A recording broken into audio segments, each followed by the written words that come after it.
Thank you, Mr. Chair, and good morning, Justice. It is good to be here. I know your family is here, so congratulations to them.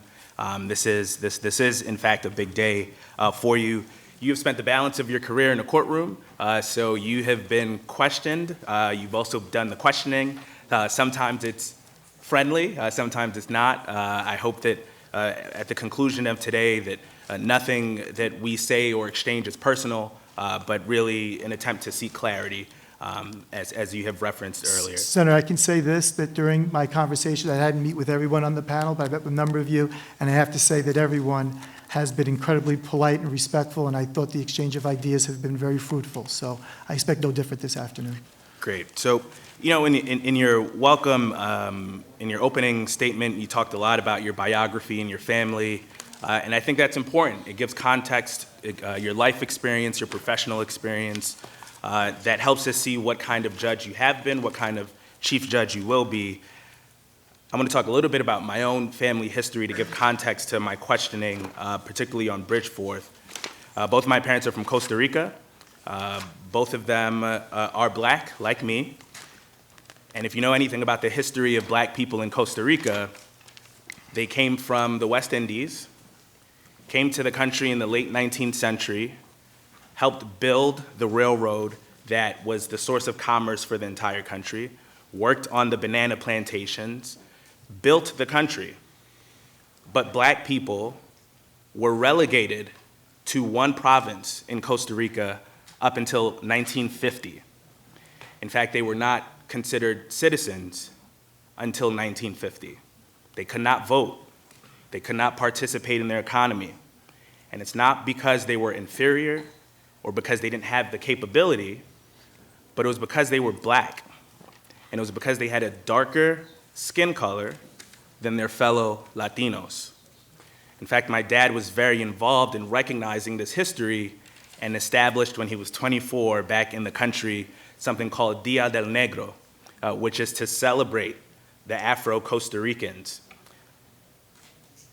So when we talk about skin color and colorism, this is something that's very personal to me, and it's very personal to people like me, including Latinos. So my question is, at the outset, is according to the federal and state constitution, in your view, do you view color as a distinct classification than race? And if so, is it protected by our Constitution? It is. The Court of Appeals, let me start by saying, Senator, in the case you're referring to in Bridgeport deals with a Batson issue and it deals with the ability to serve on a jury. Mm-hmm. And let me say that in no way should an immutable characteristic be used to deny anyone the opportunity to serve on a jury. So in answer to your question, in reading, I applaud Justice Abdul Salam's decision in Bridgeport. As you know, it was the first time ever that any state court in the nation had indicated that skin color would be could be a separate class to be considered. So that was groundbreaking. The California Law Review said that in 2018, and I commend Justice Salam and the court for that decision. Okay, so can you explain why you joined the opinion that was overturned by that? Yes. In the Bridgeport case, I think that was in 2014, the case that I had. And at that time, we relied in part on the decision by a memorandum decision that was done by the Court of Appeals that Justice Kaye was a member of, People v. Smith, that indicated that certain classes were not considered a separate class for the purpose of Batson. So that's what we relied on. We felt constrained by it. Again, when the decision was made by the Court of Appeals, making skin color a protected class, I applauded it. But I thought we were constrained, and that was the reason why the decision, I can only speak for why I voted that way. I believed I was constrained by People v. Smith. So allowing the prosecutor to issue the peremptory challenges based on skin color, you felt it was okay because that's what the law said. That's correct. I don't remember, Senator, to be candid with you, why race wasn't raised, why national origin or ethnicity, which are protected classes at the time, wasn't raised. I don't have that recollection. I wish I did, because I think I'd be better able to answer your question. But I thought we were constrained by People v. Smith. Okay. And no ability to use the interest of justice jurisdiction that the appellate division has that the Court of Appeals does not have? Well, the issue was preserved, so I don't think we needed to use interest of justice jurisdiction because we already had it because I think it was adequately preserved below. But again, I thought we were constrained by that. I'm going to switch gears for a second to talk about the Molineux rule. And so, you know, as an appellate judge, and I think you've already expressed the constraints that you have, you've expressed it on the Court of Appeals. You will have the opportunity to shape the law. And historically, the Court of Appeals has done that and, in fact, has led the nation in many respects on issues important to civil rights, criminal law, et cetera.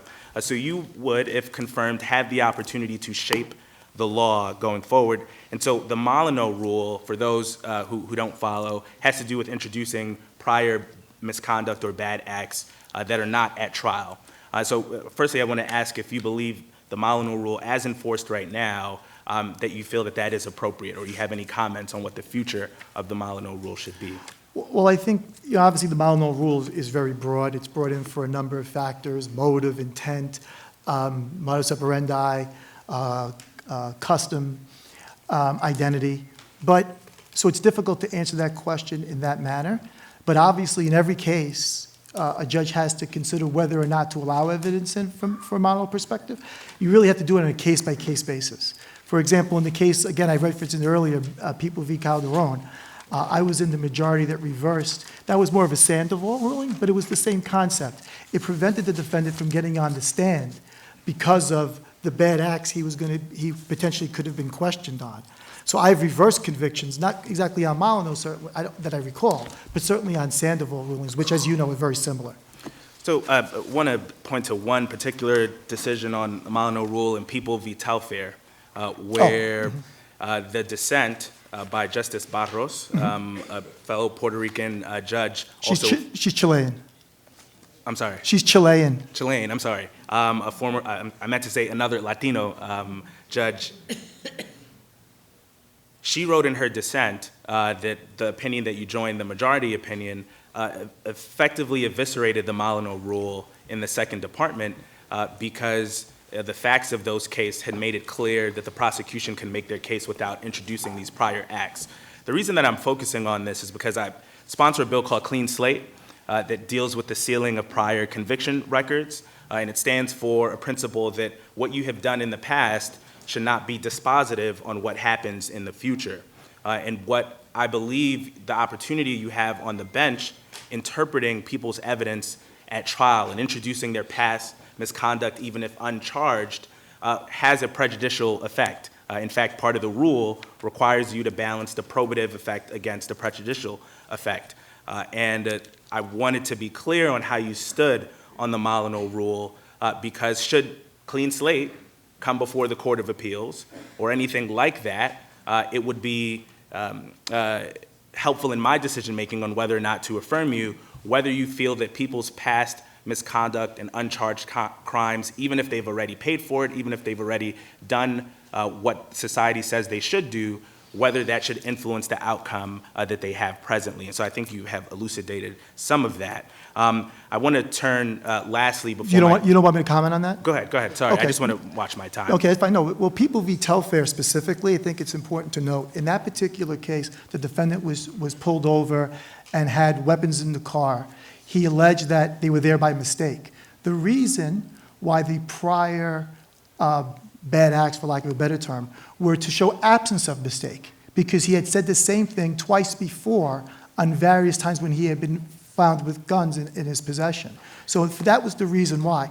As to your question as to whether Clean Slate, obviously this body and this institution, the legislature, has the authority to make laws. And if you were to make a law that said that prior bad acts can no longer be used to determine identity, motive, all the other reasons for Molineux, then obviously we would follow it. Throughout my career, I have tried to hew very closely to the decision-making of this body, and I would continue to do so absent some type of constitutional infirmity. If I may, Mr. Chair, I do see my time. I just want to, on the facts of the case of People v. Telfair, the defendant's counsel, the initial counsel, had said that this potentially would be a defense, the state of mind exception. That counsel was replaced by two new counsel, and they let the trial court know that that was not going to be a defense, and they made a Molineux application and said that they disputed the Molineux application by the people because they said that it would be prejudicial. And so I just wanted to get that on the record.